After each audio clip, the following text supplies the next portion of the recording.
In the second half of 1960, the US declared an embargo on all trade with Cuba. So there was a war that the proxy force was being trained by the CIA to invade the island, but it failed. The anti-Castro Cubans who launched on the Bay of Pigs in 1961 sparked no internal rebellion, and Castro's Revolutionary Army, the new Cuban army, quickly defeated these invaders. So the Cuban Missile Crisis happens in mid 1962. The U.S. planes were flying really high over Cuba, and they saw missile construction. And in October, they got a clear picture of the missile in Cuba. The U.S. President John F. Kennedy issued an ultimatum to the Russians, and they say, "Withdraw the missiles, or else," meaning that they will attack and have war. And the Soviets agreed to remove the missiles in return that the US does not invade Cuba. And the military threat from the US had ended. And the US embargo in the 1960s would affect Cuba for decades, cut off all US trade as well as countries allied with the US. Also, the rest of Latin American trade was strangled thanks to US grip on the OS. So the embargo really strangled Cuba. They wouldn't allow anybody who was an ally of the US to trade with Cuba. Cuba's trade shifted to distant countries aligned with Soviet Russia, and Che believed that the revolutionary conditions could be created by committed guerrilla groups like the Grandma. He wanted to expand his ideals in other places of Latin America. And these groups that he will establish, he will call them focos, focal points to jumpstart a larger revolution, but you will see that it fails. It doesn't work as well as it worked in Cuba. So the Bolivia Mission began in 1962. Che Guevara traveled to Bolivia, disguised as a bald Uruguayan businessman, and here you can see a picture of him, and launched his continental revolution, right? With a mirror, they say 50 guerrillas, 30 Bolivians, and various international volunteers. But he suffered from asthma, and this health problem that he had really kept him from, you know, doing what he needed to do. So incapacitated him. The Bolivian peasants were suspicious of the guerrillas and none joined the movement. So they don't trust this guy, and the Bolivian army picked them off one by one until only a handful remained in the army. And he was captured, interrogated, and executed in 1968. And he became a hero in Latin America for how he died trying. So he died in the same department, which is kind of like a state where he used to live, Santa Cruz, and they say that he died in Valle Grande, and they still have like a, I guess, like a tour that you can do where he was executed and all that. I haven't been there, but I think it'll be interesting to listen to the history, right? Che left Cuba for his own frustrations. He was too idealistic. He really wanted true socialism where the money was abolished, meaning that there was no currency, no money, and that people should work for ideals. He sounds very idealistic.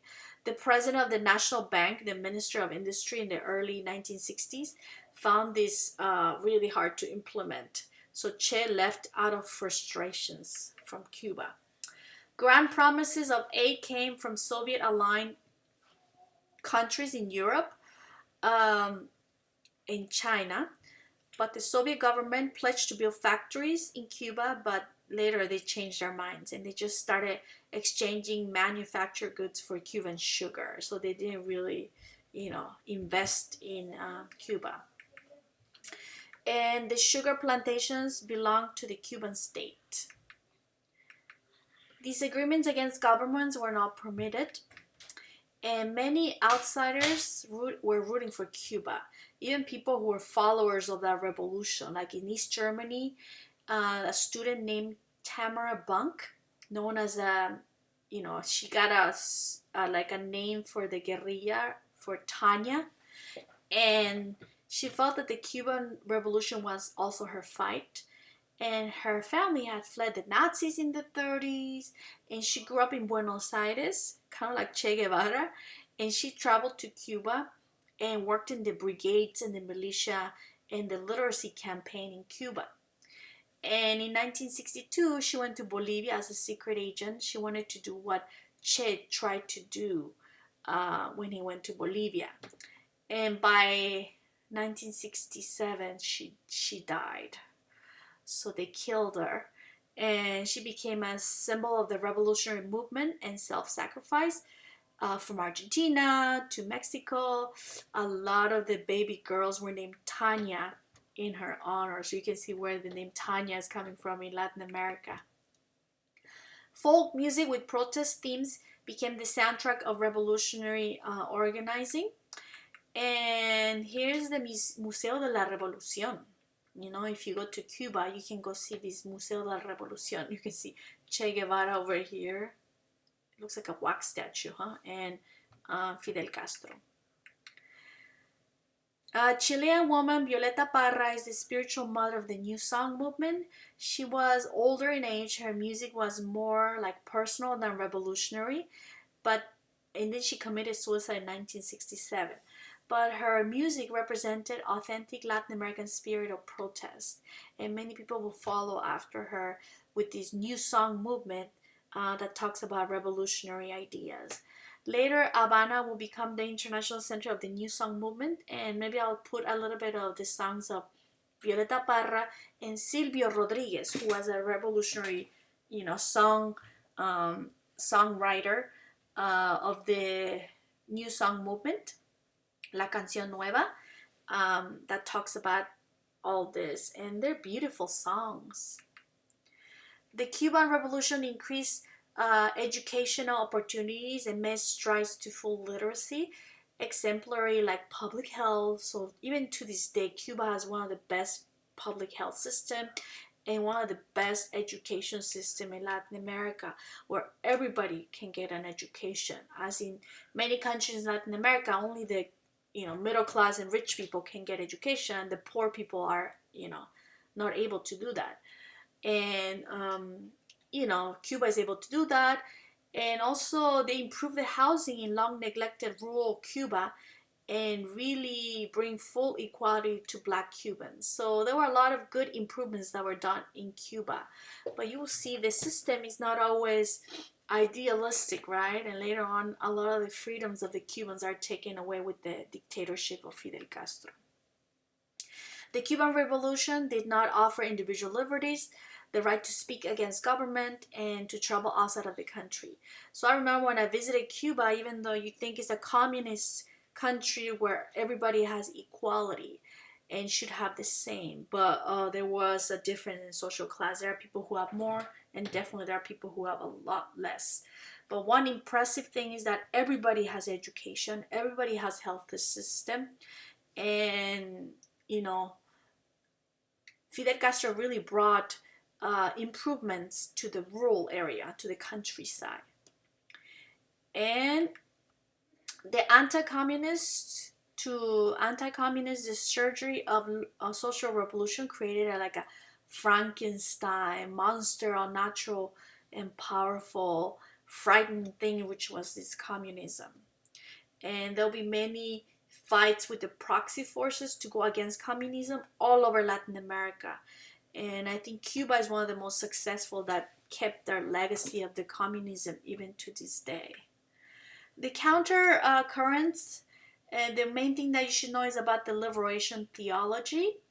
And the Catholic Church played no part in the Cuban Revolution. But in the 1960s, radical priests followed the lead of Bartolomé de las Casas, who defended the indigenous people during the colonial times. And with his ideals, they will create this liberation theology.